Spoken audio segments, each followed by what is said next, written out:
प्यारे बच्चों, welcome to my channel Verma study 2020 बुकलाना। मैं यूपी बोर्ड के क्लास 12th के छात्र छात्राओं के लिए इकोनॉमिक्स सब्जेक्ट को हिंदी माध्यम से मैं फुल कोर्स कराऊंगा। यदि आप फुल कोर्स करना चाहते हैं तो मेरे चैनल को सब्सक्राइब कीजिए और बेल आइकन को प्रेस करना ना भूलें, ताकि जो भी वीडियो मैं अपलोड करूँ उसका नोटिफिकेशन आपको सबसे पहले मिल सके। व्यष्टि अर्थशास्त्र पढ़ाया जा चुका है। समष्टि अर्थशास्त्र में चैप्टर 4 चल रहा है, जिसमें 8वां वीडियो है, पार्ट 8। आज हम लोग पढ़ेंगे कि निवेश गुणक का मूल्य 1 और अनंत के बीच होता है, क्यों। प्यारे बच्चों, जो इन्वेस्टमेंट मल्टीप्लायर है उसका अधिकतम वैल्यू इन्फिनिट अनंत होता है और मिनिमम वैल्यू 1 होता है। तो इसे हम पुष्टि करेंगे कैसा क्यों होता है। इम्तहान में ये पूछा जाता है, बहुत महत्वपूर्ण है। तो सबसे पहले हम ये देखेंगे कि के का अधिकतम मूल्य अनंत है। हमें पता है कि के का मतलब हो गया निवेश गुणक, इसका मैक्सिमम वैल्यू कितना होता है, अनंत होता है। अब वही चीज़ लिखा है, the maximum value of multiplier is infinite, अनंत।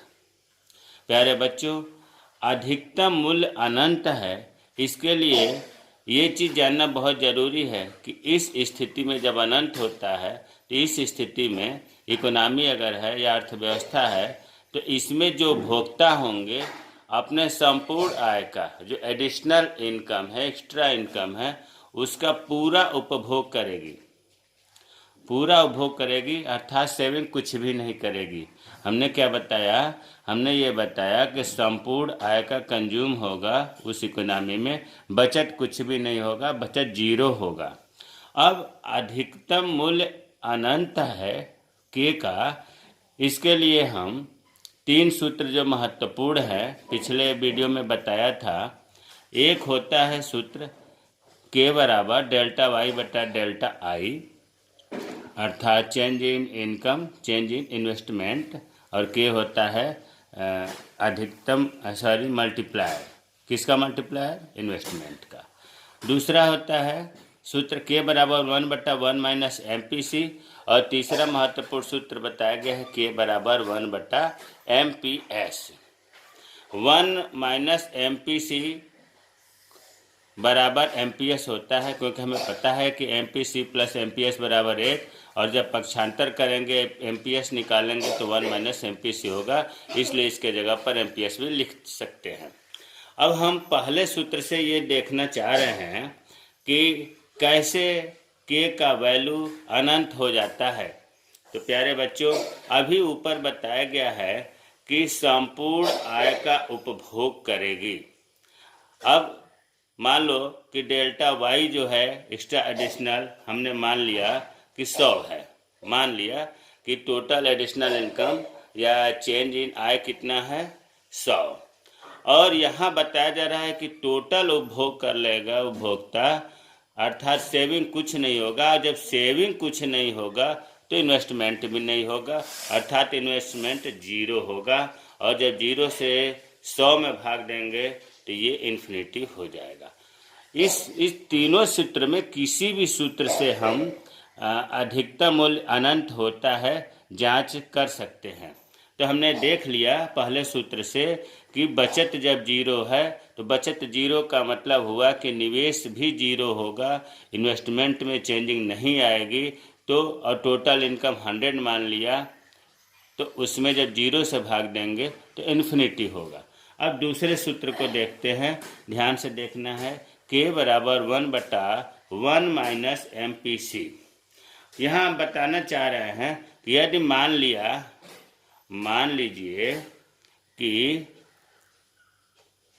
लीजिए MPC बराबर 1। क्यों ऐसा हमने माना, 1 ही क्यों माना? क्योंकि हमें पता है कि MPC का जो मान होता है वो 0 से 1 के बीच होता है, ये पढ़ाया जा चुका है। अर्थात MPC का अधिकतम मान 1 होगा और मिनिमम वैल्यू जो है 0 होगा। तो यहाँ कंज्यूम 100% हो रहा है, टोटल हो रहा है, इसलिए हम 1 माने। अगर इस तरह से भी नहीं समझ में आ रहा है तो ये भी आप समझ सकते हैं कि MPC बराबर आपको बताया गया डेल्टा C बटा डेल्टा वाई।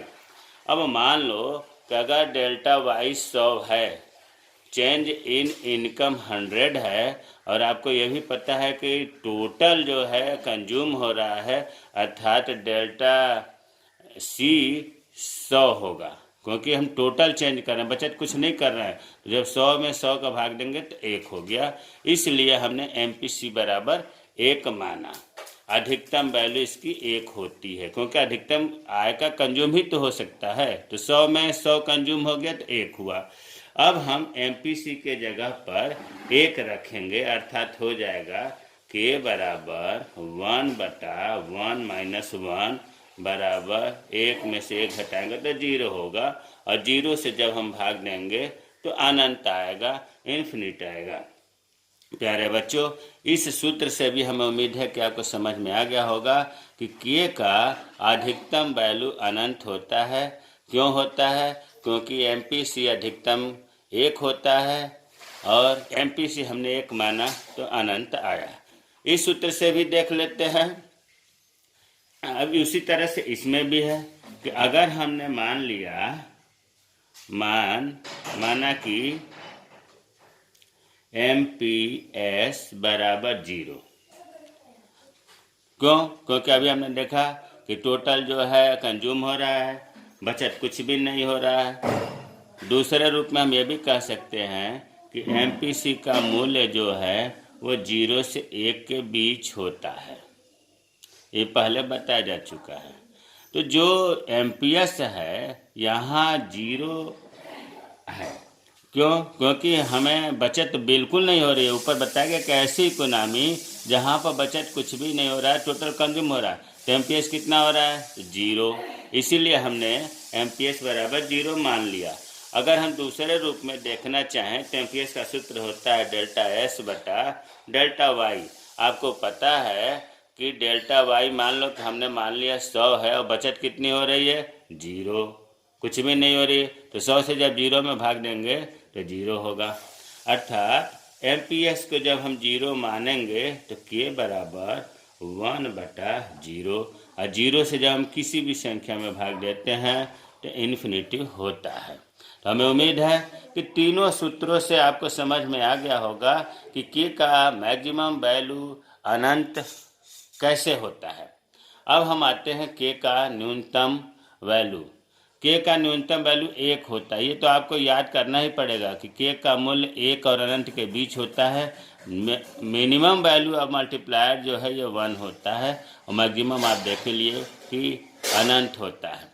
अब इसको समझने के लिए आपको ये जानना जरूरी है कि इस स्थिति में अर्थव्यवस्था निर्णय लगी कि उपभोक्ता संपूर्ण आय का सेविंग कर रही है, बचत कर रही है। उपभोग बिल्कुल ऐसा जबकि संभव बहुत कम है या नहीं है, लेकिन यहाँ यही शो हो रहा है कि जितना आय हो रहा है 100% उसका एडिशनल आय जो है वो बचत हो रही है, कंज्यूम नहीं हो रही है। अब देखो तीनों सूत्र उसी तरह से जैसे ऊपर वाले में देखा था, K बराबर डेल्टा वाई बटा डेल्टा आई, K बराबर 1 बटा 1 माइनस MPC। तीसरा सूत्र है K बराबर 1 बटा MPS। अब यहाँ हम ये बताना चाह रहे हैं पहले वाले में कि जैसे मान लो कि आय, यहाँ जो है आय में परिवर्तन खूब हो रहा है।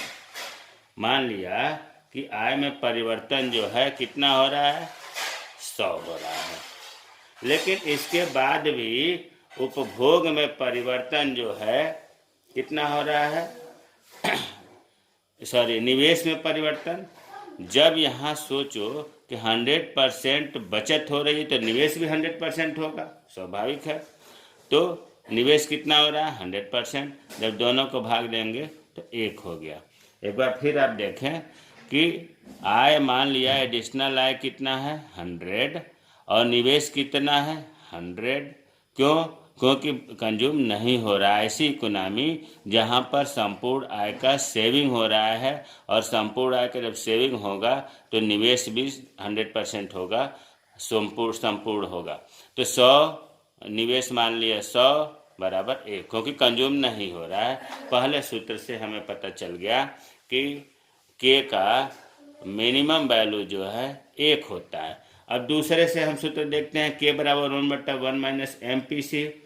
अब यहाँ पर हम MPC बराबर 0 मान लिया, माना कि MPC बराबर 0।